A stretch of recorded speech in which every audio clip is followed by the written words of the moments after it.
Всем привет! Сегодня у нас будет очень необычное видео, и мы поговорим об очень необычных вещах. Это видео – попытка задуматься над тем, что же является нашим миром. Кем являюсь я в этом мире? Цель этого видео – посмотреть на все под другим углом, другим взглядом. Думаю, что это интересно, ведь в конечном итоге наша жизнь, наше место в мире – все достаточно сложно. И, возможно, где-то здесь и кроется цель нашего существования.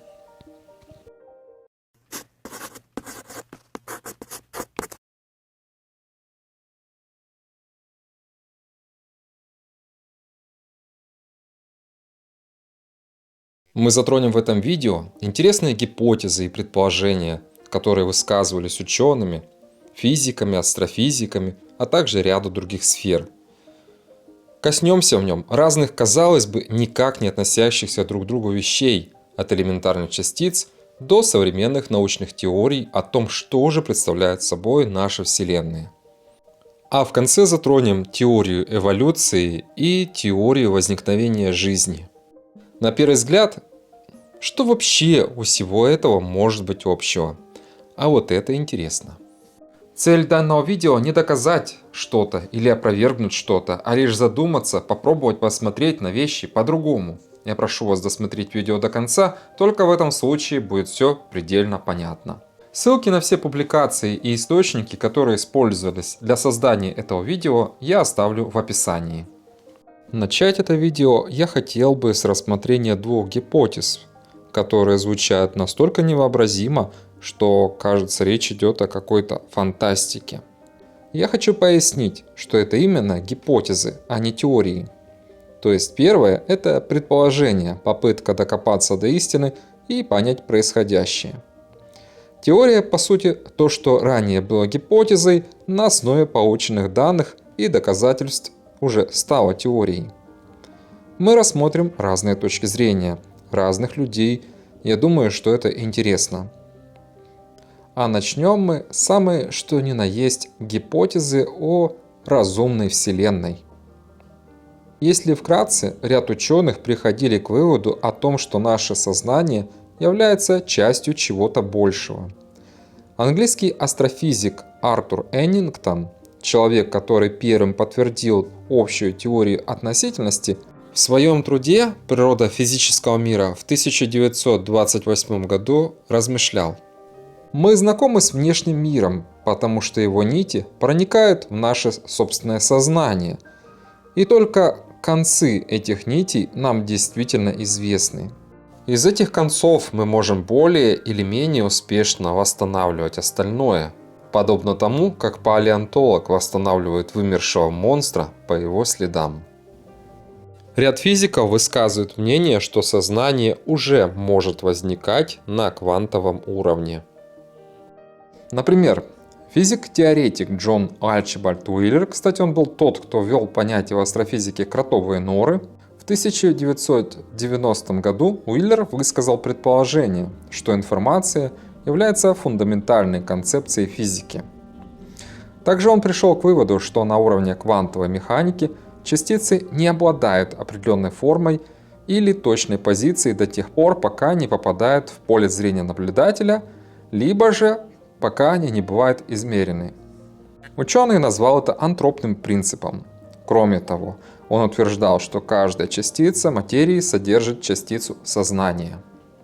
Похожую гипотезу выдвигал Роджер Пенроуз, британский физик и математик, лауреат Нобелевской премии, работающий в различных областях математики, общей теории относительности и квантовой теории. В 1980-х годах предположил, что сознание существует на квантовом уровне и находится в синапсах мозга. То есть сначала оно возникает где-то во Вселенной в виде квантовых частиц, а затем заполняет наш мозг. Похожую мысль высказал также Бернард Хайш, американский астрофизик немецкого происхождения, что сознание не является случайным побочным результатом работы мозга. Вообще нужно сказать, что данную идею разделяют далеко не все в научном сообществе, кто-то относится скептически, а кто-то поддерживает. Поэтому данную гипотезу мы рассматриваем в контексте всего этого видео. Панпсихизм. Это очень близко к тому, что мы говорили до этого. В чем же суть? Есть две основные теории. Материализм говорит, что сознание возникает в результате работы нейронов мозга, и вторая религиозная точка зрения, говорящая о существовании души.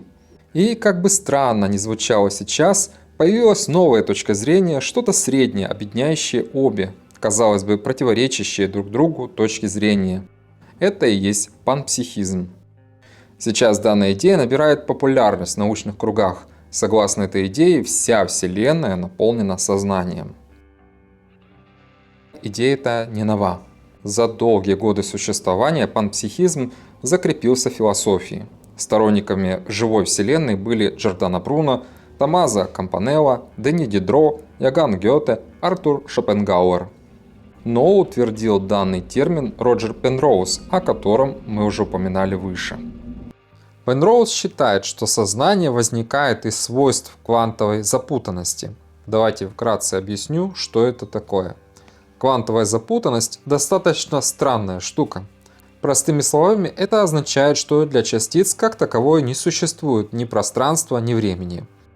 Например, если измерить параметры одной частицы, частица, связанная с ней, то есть запутанная, даже если она будет находиться на другом конце Вселенной, мгновенно изменит свои параметры.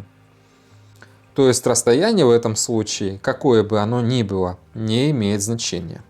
Но вернемся к теории Пенроуза. Основные положения этой теории сознания опираются на ряд гипотез Пенроуза. Однако тут еще очень много неизвестных, которые, возможно, еще предстоит найти и объяснить. Именно так рождается новое понимание в науке.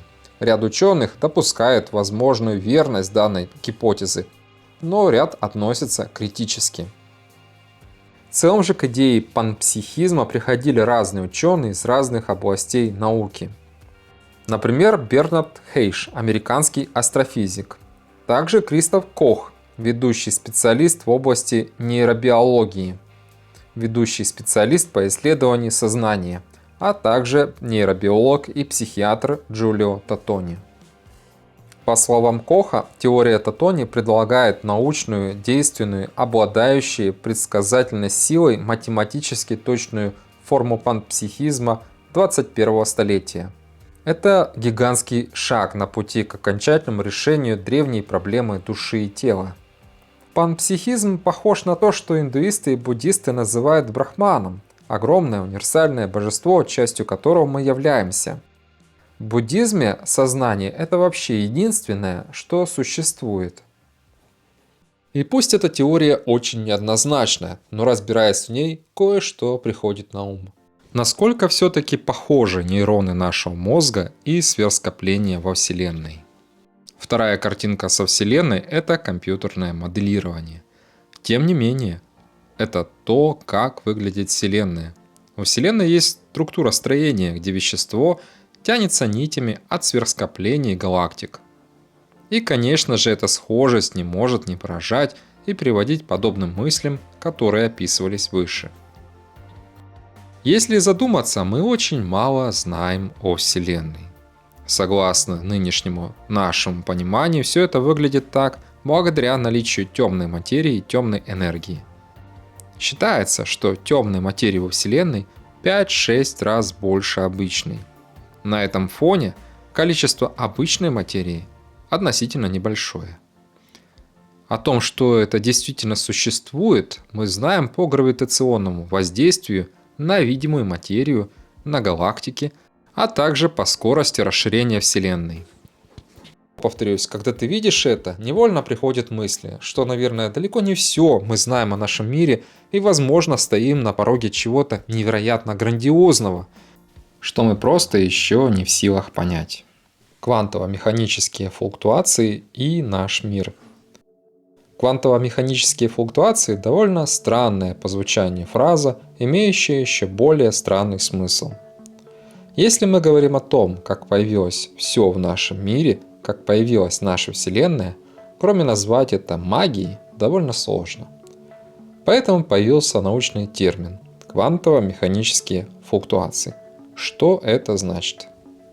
Мы знаем, что пустота космоса – это не то чтобы пустота, это пространственно-временная ткань, в пустоте которой могут появляться и исчезать виртуальные частицы. Собственно говоря, это и называется флуктуацией вакуума. Считается, что в самом начале зарождения нашей Вселенной как раз таки начали возникать вот эти квантово-механические флуктуации, то есть случайные колебания энергии, которые стали причиной того, что появились сначала частицы, материя, по мере расширения Вселенной появились звезды и галактики. И тут важный момент.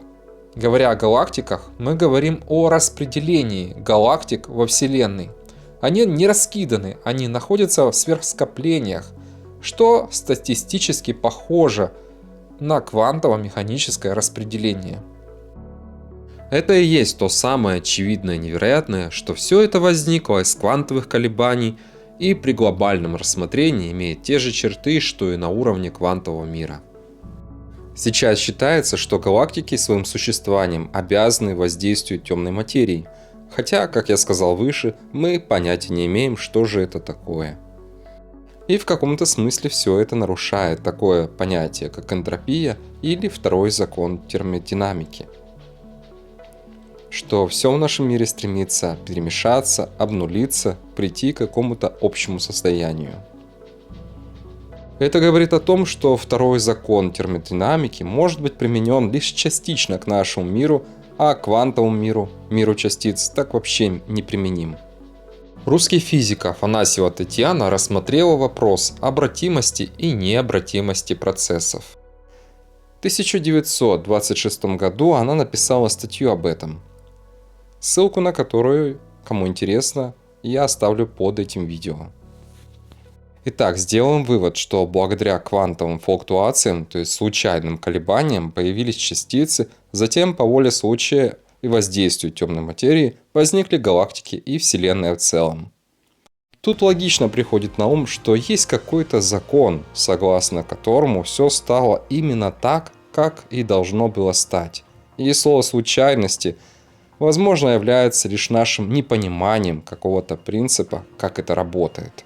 Кому же интересна тема квантовой механики, а также космоса более подробно, но при этом сказанная простыми словами, советую посмотреть лекции российского физика Алексея Михайловича Семихатова. Ссылку на одно из его видео я оставлю в описании. Элементарные частицы. В этом контексте давайте чуть более подробно поговорим об элементарных частицах. В нашем мире многие вещи невозможны, но если мы говорим о квантовом мире, там происходит что-то невероятное и фантастическое. Но суть в том, что наш мир, он базируется на квантовом, поэтому мы не можем о нем не говорить. Например, вот что-то такое невероятное и невозможное для нашего мира. В квантовой механике физические свойства, такие как положение, не существуют, пока не будут измерены. Более того, поскольку некоторые свойства частицы нельзя наблюдать одновременно, например, местоположение и скорость, они не могут быть реальными одновременно. Проще говоря, само понятие реальность весьма относительно, если мы говорим о частицах. Тут вспоминается парадокс упавшего дерева. Если в лесу падает дерево, а никто этого не слышит, то издает ли оно при падении звук? Другими словами, реально ли то, что не наблюдается? В контексте сказанного есть небольшая история, связанная с Альбертом Эйнштейном. Во время одной из своих многочисленных ежедневных прогулок в обеденное время с коллегой-физиком Абрахамом Пайсом, позже ставшим его биографом, Эйнштейн внезапно остановился, повернулся к Пайсу и спросил с сарказмом: «Вы действительно верите, что Луна существует только в том случае, если вы посмотрите на нее?» Похожие мысли касательно того, насколько же реальна реальность, высказывал физик Джон Арчибальд Уиллер, которого я уже упоминал ранее. Он говорил: «Мы участвуем в создании не только того, что есть здесь и сейчас, но и того, что далеко и давно. Согласно его доктрине, все физические сущности являются информационно-теоретическими в своей основе. По его мнению, которое очень похоже на буддийский взгляд, ничего не существует, пока нет сознания, способного это постигнуть. И вот здесь, помимо чисто научного взгляда, возникает и философский вопрос. А есть ли ценность у того, что существует, без того, кто бы эту ценность мог бы увидеть и оценить? Оценить красоту, оценить масштабы, оценить, как же все устроено. Итак, элементарные частицы, о которых мы говорили выше, это набор свойств. Эти свойства выражаются числами. По факту мы говорим за массивы чисел. В элементарных частицах уже заложена математическая составляющая, которая влияет на формирование мира, в котором мы живем. Это говорит о том, что программный код нашего мира невероятно сложен. Но почему же мы тогда считаем, что вот там, да, на квантовом уровне все сложно, непонятно, необъяснимо, вообще какая-то фантастика? Но вот все, что мы видим в нашем мире, это всего лишь процесс случайных эволюционных изменений, каких-то образований, каких-то изменений и не более того. Компьютерная симуляция. В данном случае речь не о какой-то научной гипотезе, а о достаточно интересном видео, в котором на пальцах в игровой форме объясняется базовое понятие квантовой механики и почему наш мир выглядит как компьютерная симуляция. Ссылку на видео я, конечно же, оставлю в описании. Если кратко, о чем речь. Наш мир – это компьютерная симуляция. Звучит как минимум странно, но в чем же суть? Мы живем в трехмерном мире, подчиняясь физическим законам нашего мира. Однако, изучая поведение элементарных частиц, мы понимаем, если бы точнее, мы не до конца понимаем, почему же все работает именно таким образом. Все гораздо сложнее, чем наш мир, но по сути, ведь физические свойства нашего мира формируют именно частицы. Например, понятие суперпозиции. Или облако вероятности, если мы говорим об электроне. Только тогда, когда мы начинаем фиксировать его, находим его, словно до этого он и не существовал. Это как если бы мы в нашем мире, пока не ищем что-то, не смотрим на что-то, этого как бы не существовало до нашего взаимодействия. В нашем мире, конечно же, такое невозможно. И звучит очень странно. Итак, если подытожить, частицы это словно программный код, который задает характеристики всему нашему миру. И, пожалуй, открытый мир компьютерной игры – это очень хороший пример. Возможно, именно поэтому мы так любим компьютерные игры, ведь это мир, который мы создали на основе более сложного программного кода. Вселенная голограмма.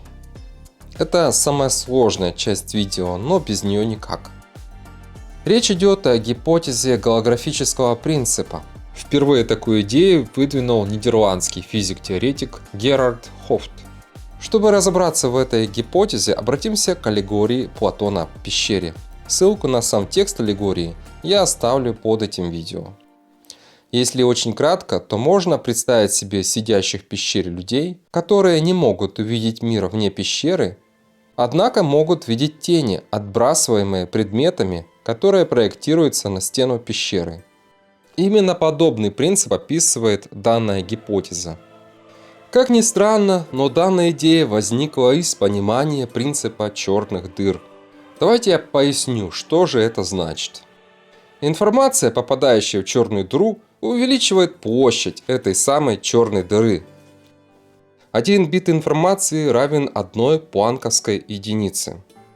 Предполагается, что информация о попавших объектах в черную дыру находится на всей поверхности горизонта событий.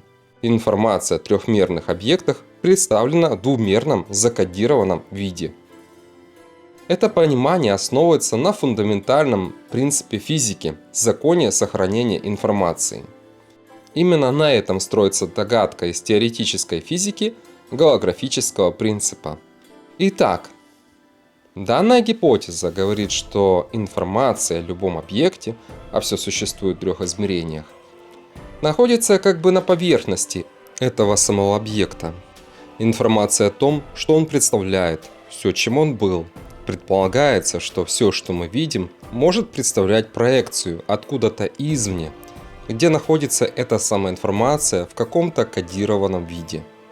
Позже эту гипотезу математически обосновал аргентинский и американский физик-теоретик Хуан Мартин Малдасена. Его идея базируется на теории струн. Это попытка объединить квантовую механику и теорию относительности, что на данный момент одна из важнейших задач в науке. На данный час теория струн не доказана, так как для этого должны быть найдены определенные частицы в адронном коллайдере. Если говорить о том, что это за теория, очень кратко и очень просто, она говорит о том, что самое малое, из чего все состоит, это струны. Именно их колебания определяют массу и заряд элементарных частиц. Сейчас продолжаются исследования в данном направлении, а также появляются альтернативные теории. Данная гипотеза похожа на одно из философских воззрений. Доктор Мун Сан Мён, основатель философско-религиозного течения родом из Кореи, в своем главном труде «Принцип объединения» говорил о понятиях невидимого и видимого миров, духовного и физического. Важный момент, который идет одним из мейнстрима учения, невидимый духовный мир является причиной, субъектом, основополагающим. Физический мир указывается его отражением, проекцией и объектом. Другими словами, причинный мир – это источник информации, а видимый мир – проекция первого. Что интересно, как это коррелирует с гипотезой, появившейся примерно спустя 30 лет. Вы знаете, я хочу сказать, что каждый из нас, я более чем в этом уверен, хотя бы раз задумался, а что же будет после. Возможно, именно здесь где-то и кроется ответ на этот вопрос. Где-то, где заканчивается наука и начинается религия, или же наоборот. В том, что наше желание жить вечно связано с тем, что наша первоначальная сущность в чем-то духовном, в нашей душе. Почему-то на ум приходят слова из стихотворения Александра Кушнера. «Времена не выбирают, в них живут и умирают». Заводи свою таратайку. Отправляйся назад в свой гребаный совок. А зачем вы так про мое время? Времена не выбирают. В них живут и умирают. Большей пошлости на свете нет, чем клянчить и пенять.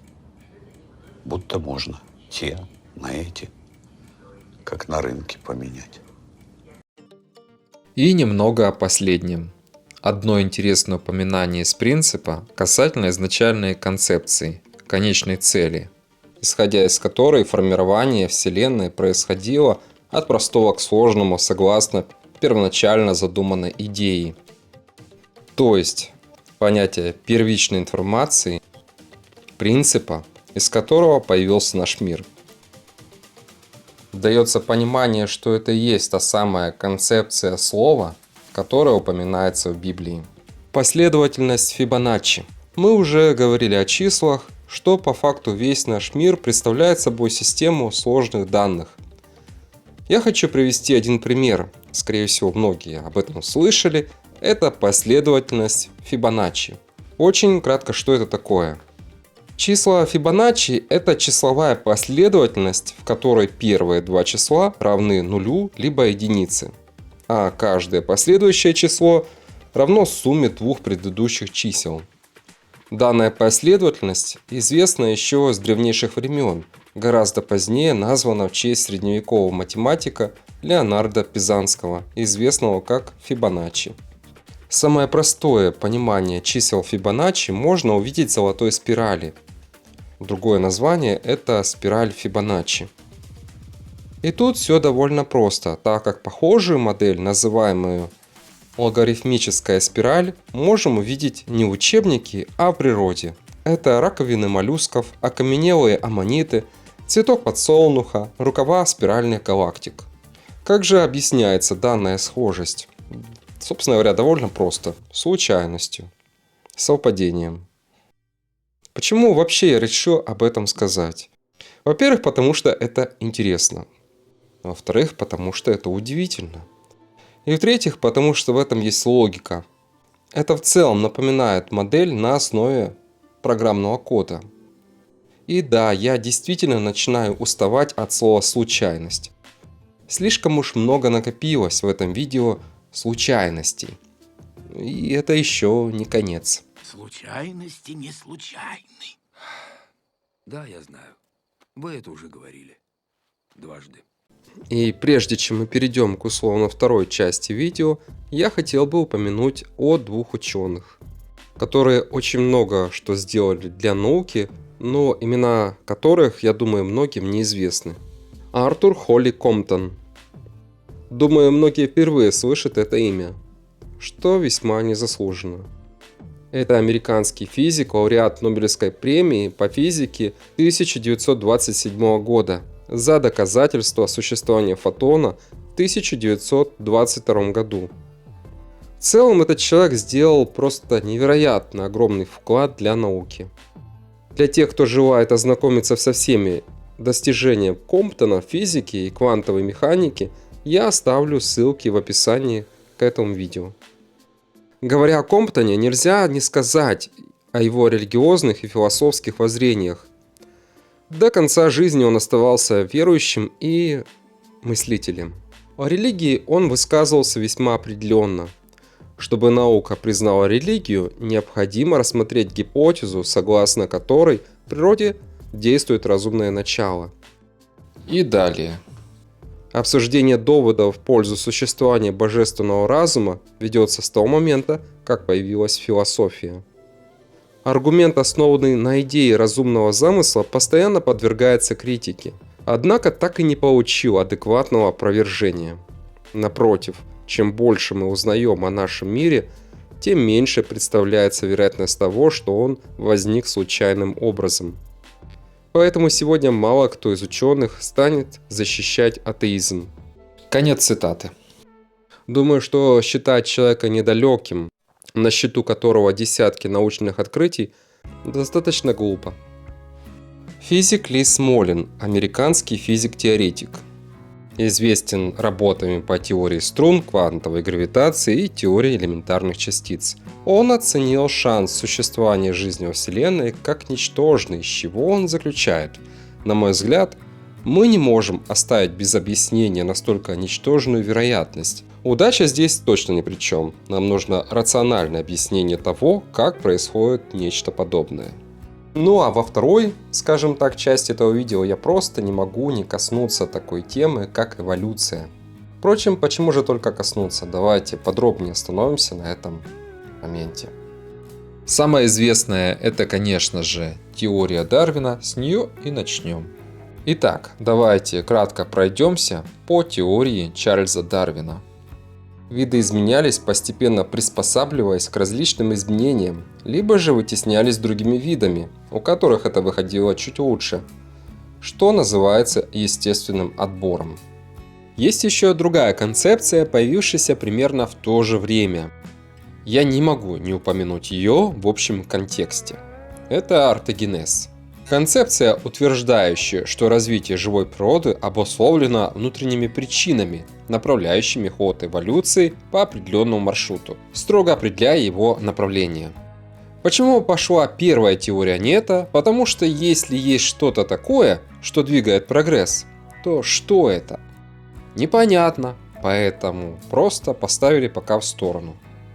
Но наука на месте не стояла, и далее появилась уже синтетическая теория эволюции.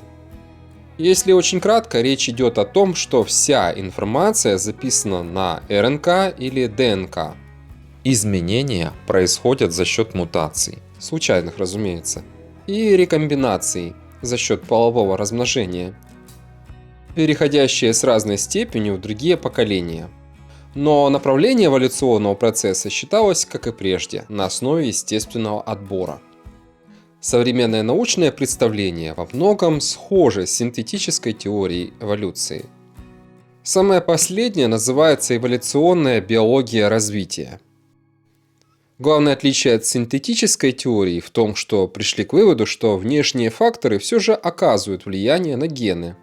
что ранее опровергали дарвинская и синтетические теории. Остальное все то же самое, что и ранее.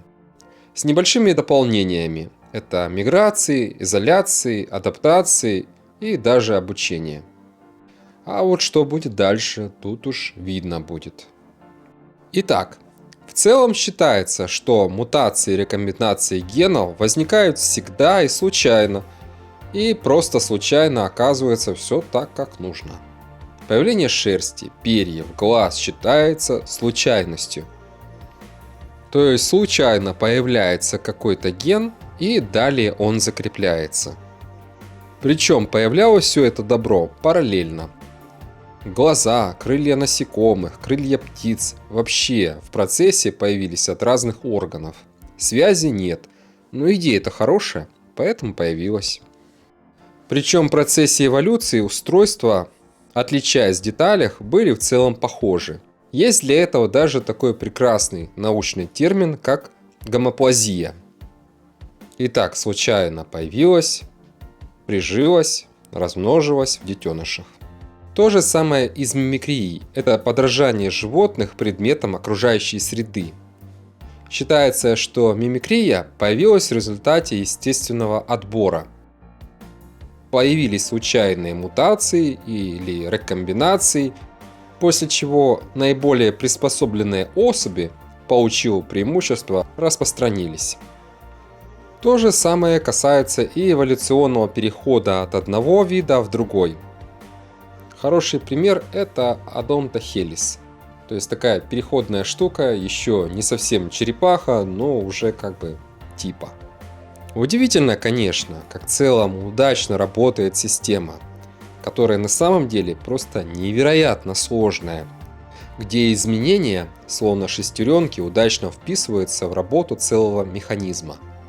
Вроде бы хаос, но каждый раз в этом хаотичном, хотя хаотичном ли, в процессе возникают интересные механизмы. На мой взгляд, вы должно быть очень удивительный человек, если вас это не удивляет. Ну и, как я сказал ранее, считается, что все это именно так, благодаря естественному отбору. Остается фактом, что эволюция не происходила линейно, а шла довольно-таки замысловатым путем. Например, те же неоднократные массовые вымирания.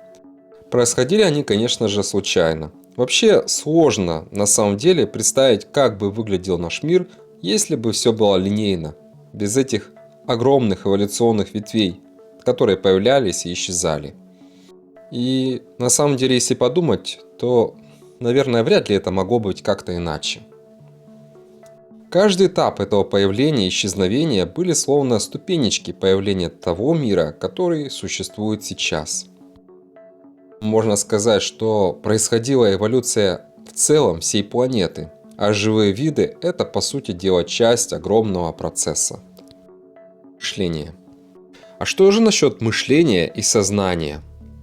С точки зрения науки, мышление развилось благодаря взаимодействию с внешними факторами, когда приходилось принимать неординарные решения. Отсюда развилось абстрактное и субъективное мышление. Так мы начали понимать, что нам, например, нравится, а что нет, и на основе этого начали принимать какие-то решения. И тут вроде бы все понятно. Гораздо сложнее с такими вещами, как любовь, сочувствие, сострадание, в конце концов, совесть. Объяснить, пожалуй, можно все. Но, во-первых, это не означает, что это именно так. А во-вторых, с точки зрения выживания, они не то чтобы нужны, и вполне можно и без них. А это означает, что все куда более сложно. Ну а вообще, с точки зрения нейробиологии, основное отличие человека от других приматов – это развитая кора головного мозга. И тут неизвестно, почему у человека она настолько развита. Это загадка. Согласно одной из гипотез американского нейрофизиолога Паска Ракича, это произошло сразу же и случайно. То есть случайно произошла одна мутация в генах, которая контролирует циклы деления клеток в коре эмбриона, что привело к более частому циклу, родилось больше клеток и мозг в итоге стал больше. Так в чем же самая большая сложность? Вот здесь начинается все самое сложное и самое важное в то же время. Если основываться исключительно на материализме, наша жизнь имеет смысл лишь здесь и сейчас, без чего-то большего. Но глядя на все то, о чем мы говорили, понимаю, что все гораздо сложнее. Если мы часть чего-то большего, можно сказать, что наш мозг – это инструмент, благодаря которому мы развиваем то, что можно назвать душой. С этой точки зрения наша жизнь имеет смысл и цель не только здесь и сейчас, но гораздо больше. И тогда все, что мы делаем, что меняет нас, что делает нас лучше, имеет гораздо больше смысла. Почему-то вспомнился первый закон термодинамики. Энергия не возникает из ничего и не исчезает никуда. Можно ли сказать, что наши чувства, мысли, стремления, действия, любовь, наша жизнь и то, что мы называем душой, это энергия? Теперь давайте чуть более подробно в контексте эволюции поговорим о том, что такое жизнь, что такое и как появилась клетка в частности. С одной стороны, клетка – это невероятно сложный механизм, выполняющий огромное количество различных действий. С точки зрения современной науки, клетка появилась из более простого варианта, который постепенно усложнялся. Первичная же жизнь появилась в виде сложной молекулы, не в воде, то есть в первичном бульоне, как считалось ранее, а в глинистых минеральных отложениях. В какой-то момент эта сложная молекула стала именно что живой. При этом неясно, как неживое стало живой молекулой РНК и почему. Теоретически как бы понятно, но практических доказательств на самом деле нет. Объясняется этот факт вероятностью и случайностью, везением, когда один пазл хорошо сложился с другим. Все наше понимание заключается в предположении, что возможно это именно так. Проще говоря, все это вопрос веры, просто смотря во что верить. В духовность, либо же в материю. РНК и ДНК. Если очень кратко, то вначале появилась РНК, затем белки, а затем РНК эволюционировала в ДНК. Тоже случайно, разумеется. Одной из сложностей процесса появления РНК считается даже не возникновение благоприятных условий и событий, а протяженность времени, необходимого для создания нуклеиновых кислот, то есть РНК. Что же касается именно появления клетки, то там тоже не все так просто. Внешняя оболочка клетки, считается, сформировалась из неорганических элементов, которые по счастливой случайности стали ее оболочкой. Вообще мы просто невероятно удачливые, поскольку повезло раз, повезло два и так далее. Религия и эволюция. На первый взгляд, одно буквально противостоит другому. И тут я полностью согласен с Ярославом Поповым, палеонтологом, сотрудником Государственного Дарвинского музея. В одной из лекций он сказал, что эволюция и дарвинизм не являются противостоянием и опровержением религии. Давайте вспомним, что там касательно сотворения в Библии. Итак, в Библии упоминается о появлении пустой земли, затем о том, что земля была покрыта водой, далее появление суши, затем появились растения, рыбы, птицы, млекопитающие и в конце появился человек. По Библии можно сказать, что первая жизнь появилась в воде. Может быть, конечно, это просто совпадение, случайность, а может и правда откровение. Чарльз Дарвин отмечал идеи эволюционного учения у античных мыслителей, например, у Гераклита и Аристотеля, и ранних христианских философов. Последние упоминали касательно изменений в природе, созданной Богом, и были готовы согласиться с тем, что у некоторых животных мог быть общий предок. И возвращаясь к библейскому сотворению, свет и тьма в начале, кто знает, может быть, речь шла о большом взрыве, а небо и земля — это как раз таки наш мир и тот, который мы не видим. Поскольку мы говорили об эволюции, я не могу не сказать пару слов о Станиславе Дробышевском, которого я лично очень уважаю как популяризатора науки и ученого.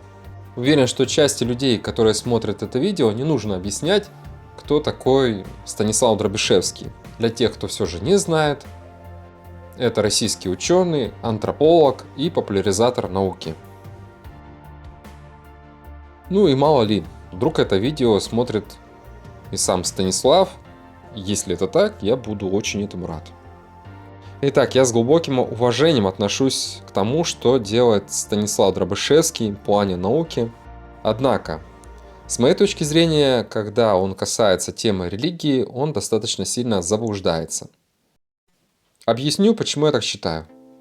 Он многое знает о жизни древних людей, поэтому в его понимании это все как-то так. Обожествление природы, язычество, возникновение различных религий. Все едино, и одно появилось из другого.